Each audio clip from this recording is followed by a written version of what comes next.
Ladies and gentlemen, welcome back to another episode of Beyond the Scoreboard podcast. I'm your host, Mason Lee, joined by my brother Noah.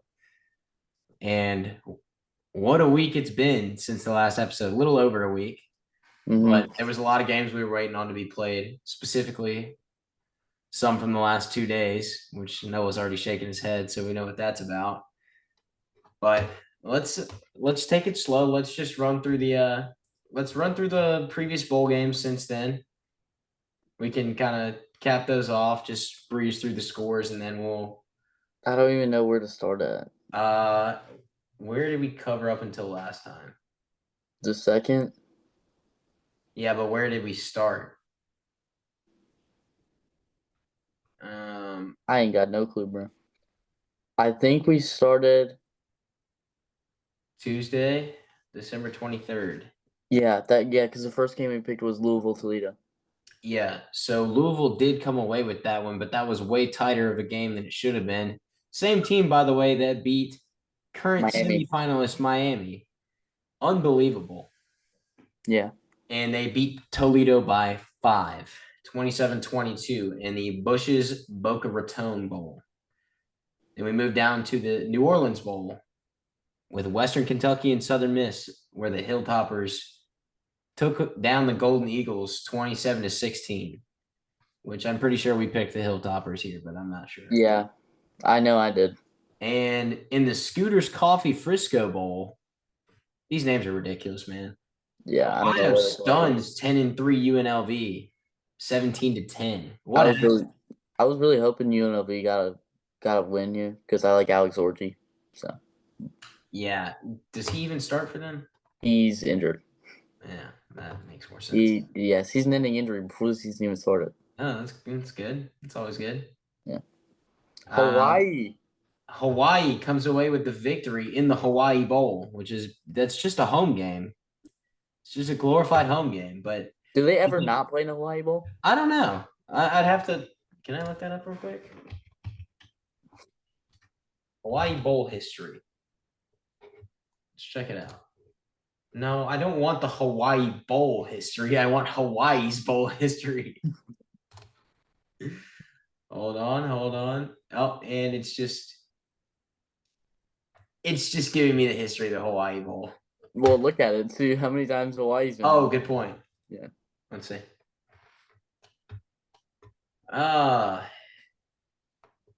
Dating back to 2002, Hawaii has played in it 1, 2, 3. Its inception was 2002, by the way. That was the first year. Hawaii's played in it 1, 2, 3, 4, 5, 6, 7, 8, 9. No. 10 times. So they don't play it they don't play in it. Well, they probably also haven't been bowl eligible every year. Probably not. Every time they're bowl eligible, they probably get in. Probably so. So yeah, that and they came back to win that one too. They were down. They scored 22 points in the fourth quarter to come away with that win. Yeah. But moving on to the Game Above Sports Bowl, where that was played, couldn't tell you. Northwestern versus Central Michigan, and Northwestern ran away with it. 34-7. Yeah, and Central Michigan didn't score until the fourth quarter. Yeah. Then we've got the Rate Bowl. Winning in overtime. Overtime game between Minnesota and New Mexico. I had Minnesota -3.5, and they won by 3 because they scored a touchdown in overtime, and because it was in overtime, they didn't kick the extra point. Fantastic. But then, we get the Serve Pro First Responder Bowl, where UTSA put up the most points in a bowl game so far this season, if I'm not mistaken, with 57. They beat FIU 57-20. You know how much they would have scored if they had 10 more? How do I kick him off the show that we run together? Is that possible? No, dude, don't do it. Anyway. And that brings us to Saturday, December 27th. A lot of games that day. Yeah. There's a big one I want to talk about, so we'll save that one for last. All right. Virginia, Missouri. I was actually watching this game. Ahmad Hardy. I think he It was like the broke. second play of the game. I think he broke the Missouri rushing record, if I'm not mistaken. I think he needed like 60 yards, and he got 89. I might be wrong, but first play of the game, he had a big run, and he didn't do squat after that. Dude, it was like a 40 or 50-yard run on the first or second play of the game where he Yeah, scored a touchdown, and and they then literally didn't do anything after yeah, that. they did nothing. Missouri didn't do anything as a whole the rest of the game. They scored on Yeah. that drive and then did And then nothing. didn't even kick a field goal or anything after that. Yeah, It was pathetic. LSU sells a lead late to the Houston Cougars in the Kinder's Texas Bowl. yeah. I didn't get to watch this one live, so I went back and watched it on my own time. This was actually a really good game. Like I enjoyed watching this game. LSU had not lost a game by being up 14 points or more since losing to Arkansas in 2008. Uh, I honestly was very confident that LSU was going to win, and then Houston just exploded on all cylinders, and they played really well on the offensive side of the ball. But Yeah. I I was kind of shocked because the last score I checked, LSU was winning. And it was pretty late in the game, if I'm not mistaken. no, Um, Houston was winning like pretty much the second half, pretty much. oh, either way. Like, yeah, they were literally up at halftime. Well, yeah, I know that, but I was pretty sure. I'd have to look at. No, no, no. They were winning at the start of the game. Well, I know that. I can see that. Whatever. Anyway, Drew Mestamaker puts on a clinic versus San Diego State. They almost clawed back into this game, by the way. They very well could have won this game. Yeah. But Mestamaker goes for 250 yards and 3 touchdowns as the Mean Green topples the Aztecs in the Isleta, New Mexico Bowl, 49-47. I just want to let you know that Drew Messmaker had 47 passing attempts. Yeah. Why did he throw the ball 47 times? I want you to know that their running back also had 31 carries for 200 yards San and two Diego State touchdowns. scored 27 in the fourth quarter. Yeah. Anyways. Yeah. Pitt, East Carolina. East Carolina gets the upset. Arguably the biggest upset of bowl week, potentially. I would say. Yeah. Or at least this past that week. Yeah. East Carolina completely shuts down Pitt. I don't know what happened there. I just was checking the score that day and I was like, what is going on? I don't have much to say, honestly. Pitt could not move the ball for anything, and they had so many mistakes that should not have been made. Yeah. I mean, yeah, the East Carolina had a great win. That's a pretty good way to end their season by Yeah. winning the Go Bowling Military Bowl. And that brings us to the preseason national championship Bad Boy Mowers Pinstripe Bowl with Penn State and Clemson. Penn State, 22-10. Is this Cade Klubnik's last game at Clemson, or does he have another year of eligibility? He's got one more, I think. I think he has one more. But I do want to say Penn State, the rest of the team played well.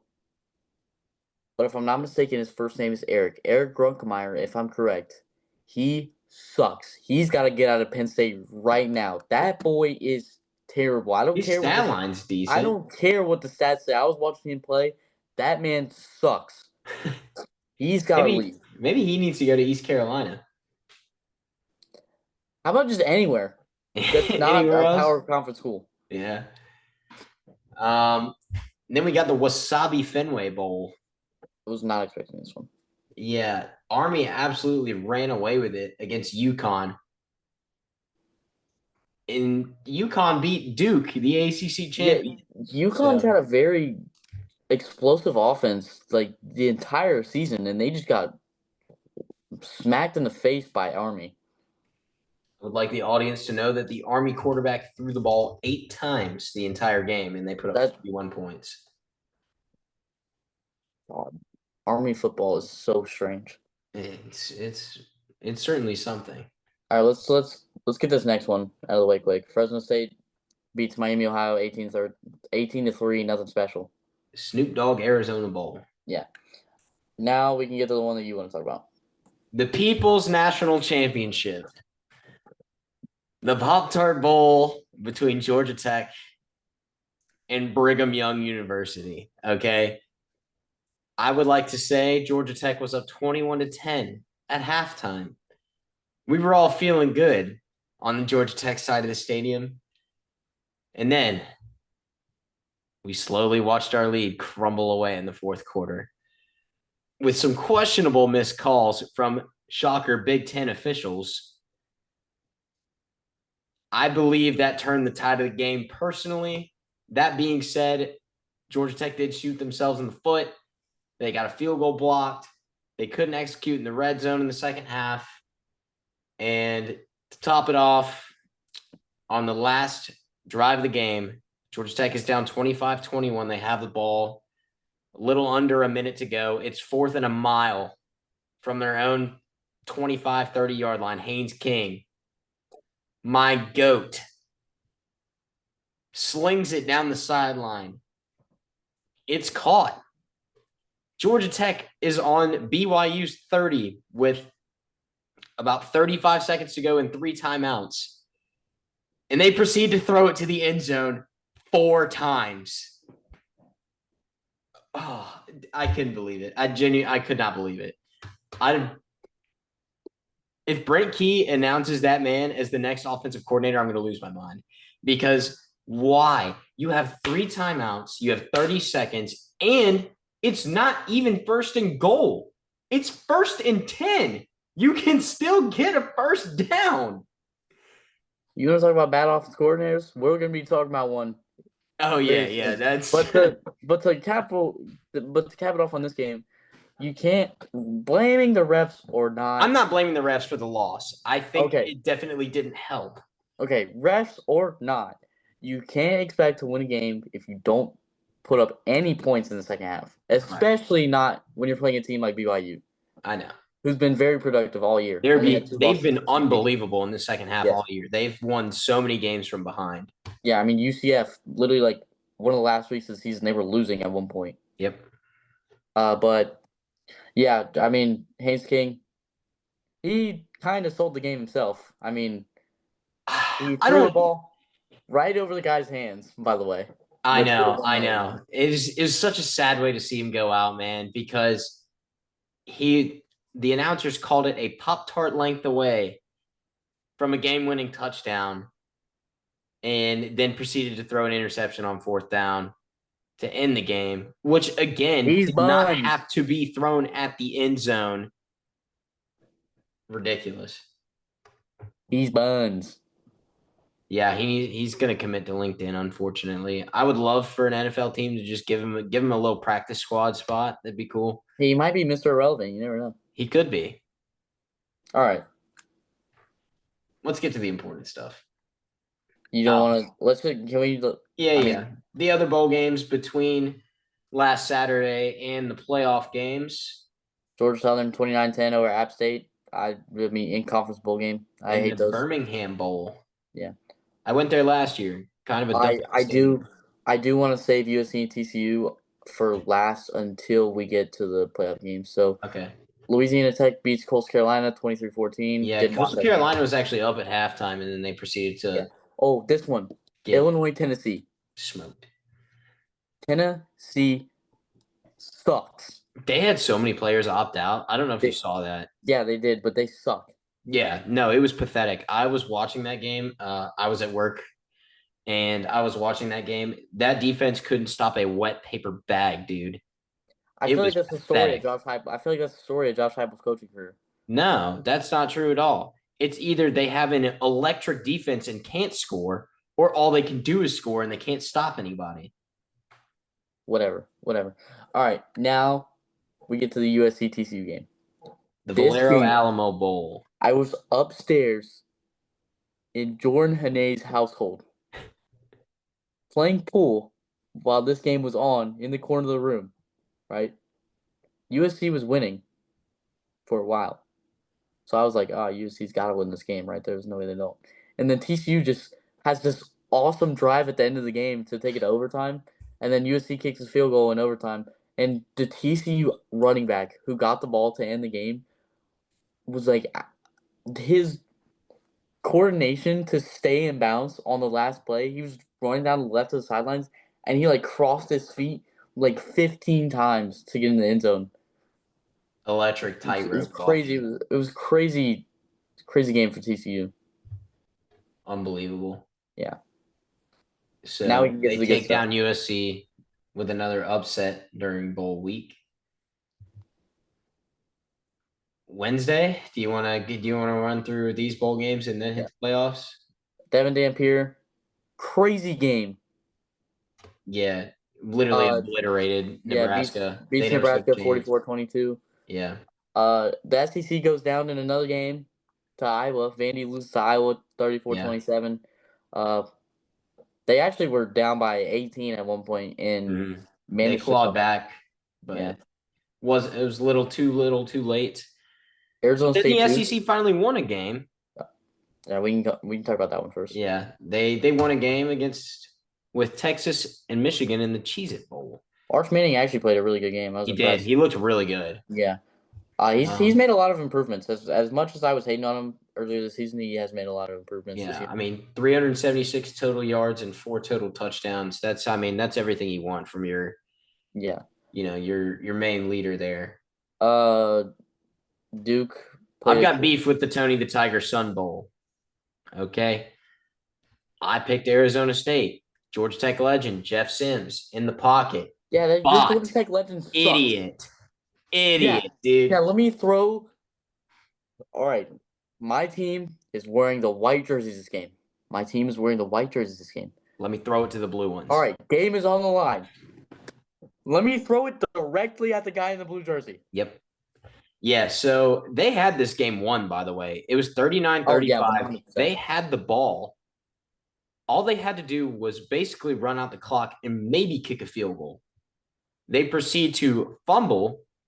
Duke scores a touchdown off of that. And then Sims comes out there and immediately throws an interception. This puts them down 42-39. And then Sims, on what could have been the game-winning drive, laser to the defense. Pathetic. That might have been the best throw he's thrown all year, and it was straight to the defender. Most accurate Pathetic. throw. At least he hit the guy. Absolutely pathetic.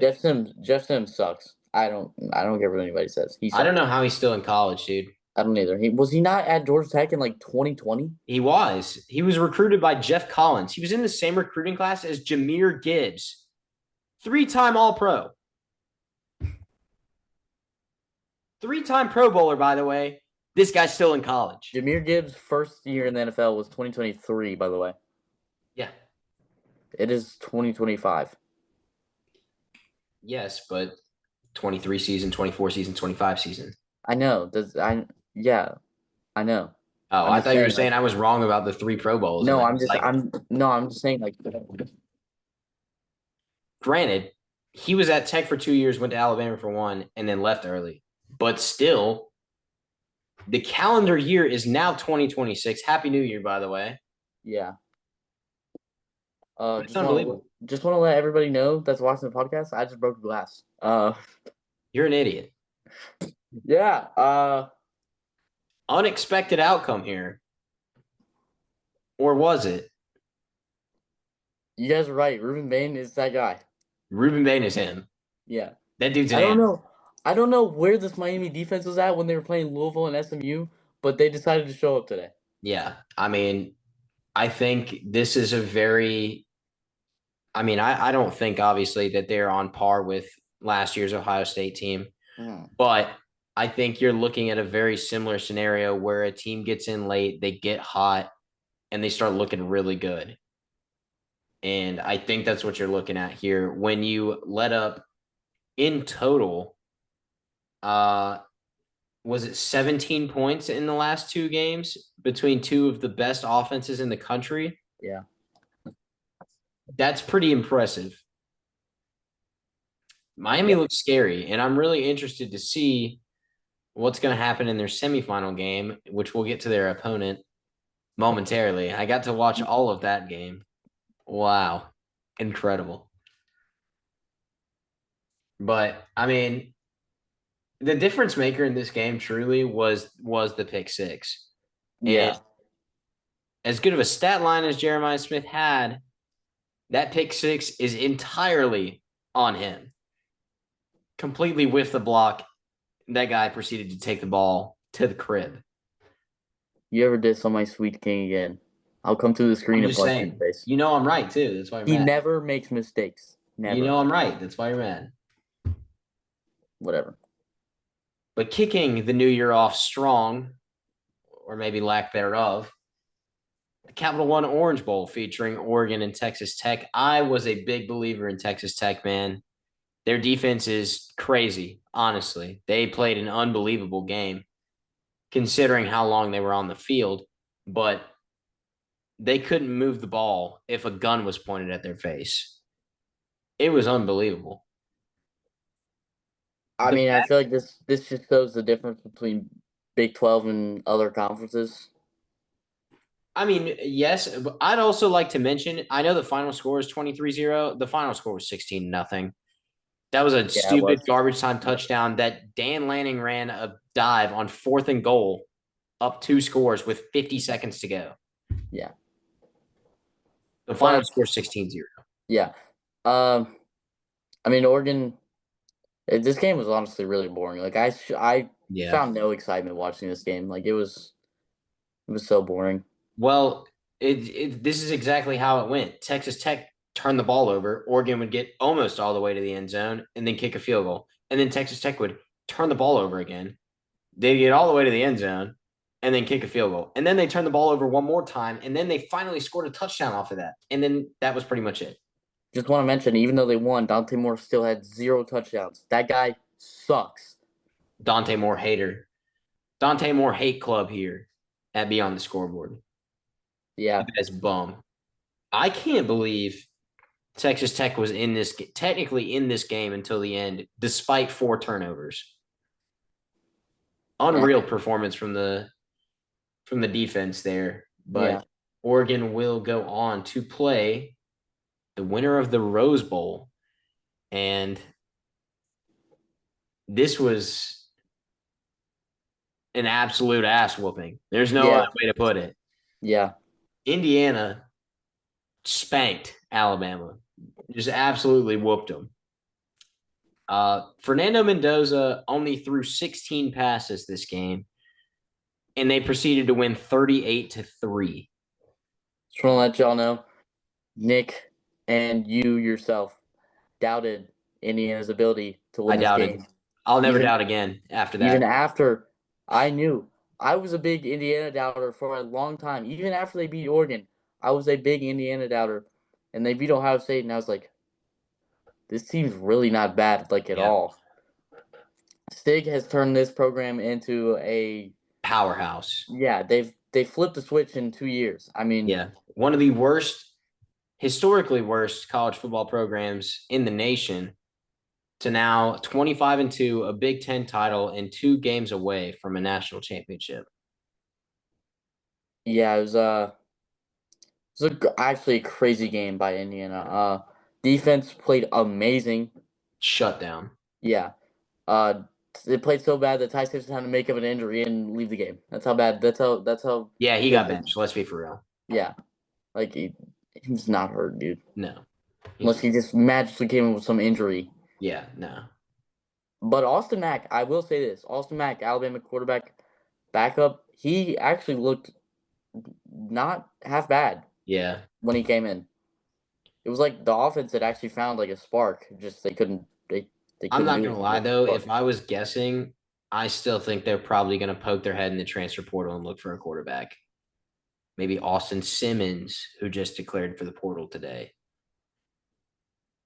The portal did open officially today, Yeah. so that is something we can talk about in a minute. Yeah. But we do have one more game to cover.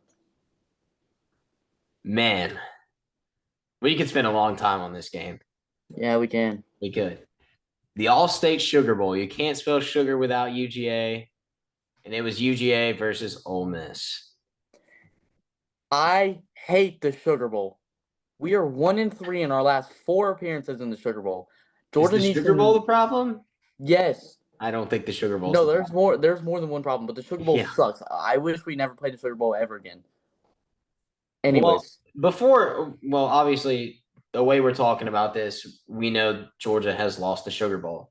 Final score is 39-34, but there's a lot to unpack here. First thing I want to talk about, Trinidad Chambliss is more Patrick Mahomes than Patrick Mahomes is. He looked unbelievable. Like just play after play, evasion after evasion. No one could tackle him. No one could stop him. He completed 13 passes in a row in the second half. He I hate that guy. he looked insane. If He looked like maybe he should have been the Heisman. the fourth quarter, I don't know if you recall the fourth quarter when he dropped back at 90 All the way yards to his end zone. Yeah, if Dalen Everett never slipped on that play, Georgia wins the football game. There are so many just plays that we Dude, missed by that there's much. so many plays you could point at and be like, Georgia wins the football game. 100%. And Don't go for it on 4th and 2 from your own 30. Georgia wins the football game. Peyton Woodring doesn't miss the field goal. Georgia wins the football game. Probably. Mike Bobo uses his brain and actually calls a good play for once. Georgia wins the football game. Yeah, Glenn Schumann uses his brain, doesn't put his slowest corner in, man, when we know they need to go deep, and we win the football game. Dalen Everett, when he dives, how about you catch the ball, brother? We had a pick in our arms to climb back into the game and take it to overtime. Instead, he just drops the pick when it was in his arms. Mike Bobo calls a shot at the end zone on 3rd and goal with the game tied up. No, sorry, the game. No, we were down. They're down 3, 3rd and goal. Georgia's in scoring position, in a position to ice the game. Don't forget, before that, we ran a read option, and it took Gunnar Stockton 4 minutes to hand the ball off to our slowest running back, Chauncey Bowens. What are those play calls, man? Why didn't we just run a quick out to Zach Branch as a touchdown? We win the game. I'll tell you exactly what I would have done, what I would have called in that situation. I don't know if you recall Gunnar Stockton's second rushing touchdown of the game. Beautiful quarterback dive, executed fantastically. I'd run it 4 times in a row in that situation, genuinely. I hate Glenn Schumann so much, along with Mike Bobo. I think they both need to be fired. Yes, they stepped it up towards the end of the year. At the beginning of the year, they both were calling terrible coverages, calling terrible plays. They both stepped up towards the end of the year, but with the season on the line, this is how you call plays? This is how you call coverages? I mean, I just want to talk about the fact that, and I'm with you with Glenn Schumann here, because you're the defensive coordinator at one of the pinnacle programs in college football, and you let up how many total yards? 473 in 39 points. And that defense is littered with 4 and 5 stars everywhere. I say we pay Dan Lanning more than we're paying Kirby Smart right now and bring him back as a defense coordinator. Yeah, good luck with that. Marcel Reed announces he'll return to Texas A&M. Anyway, 7 minutes ago. So that's current news. But I don't know if I get why go for it on 4th and 2 from your own 30. I feel like you gotta punt, man. You gotta have some kind of faith in your defense to get some kind of stop. And instead, you get obliterated on 4th and 2, and Ole Miss takes over from your 30, which they proceed to score a touchdown immediately after. Chambliss, 30 for 46 for 362 yards and 2 touchdowns. And also couldn't stop the run either. Kewan Lacey for 22 carries for 98 yards and 2 touchdowns. It's a tough game, man. I do want to highlight Gunnar Stockton, though. That is one of the toughest guys I've ever seen put on a helmet and shoulder pads, genuinely. He got rocked. multiple times and just kept making plays, kept pushing through it. His finger was bleeding when we were down 10 points, and he still managed to. God, if it wasn't for Mike Bobo, we would have won the game. Honestly, if you would have let Kirby Smart call the defensive coverages and the offensive plays the entire game, I think we'd win. Probably. But Why I think can't we bring Todd Monken back, man? God, the Mike Bobo sucks. the the clock management towards the end was pretty questionable, and I think that at the end of the day, that is what truly lost the game. I Because told Dad to run. We should have ran more clock off, and he was like, "No." yeah, you should have run more clock off. You gave Yeah, Ole Miss an entire minute, yeah, a full minute. They had enough time. They opened that drive with a handoff. They handed the ball off. yeah. Unbelievable, dude. So with that being said, that brings our bracket to a really a fresh bracket, honestly. Kind of refreshing for the average college football fan. I know you're a little salty because Georgia's no longer in it, We but need to. Can we talk about the format real quick? sure.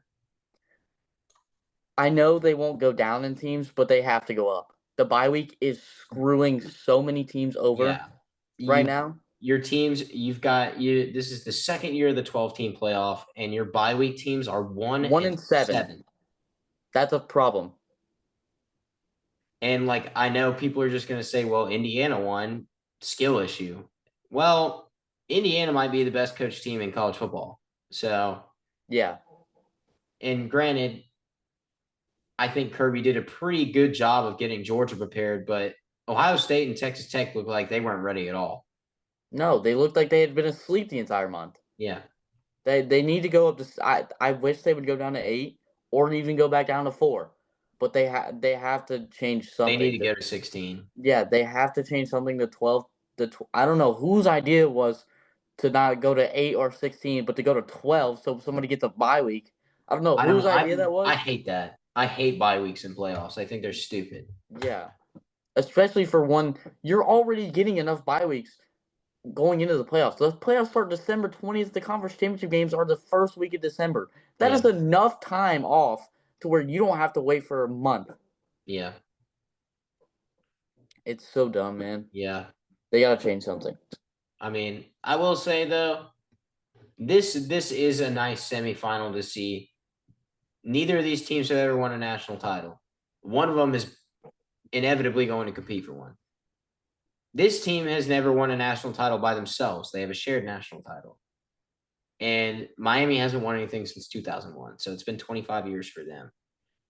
So it's a little refreshing. It's nice to see some new teams getting a chance in there. But my problem is that 3 of these 4 teams are 5 seeds or higher because your bye week teams can't win.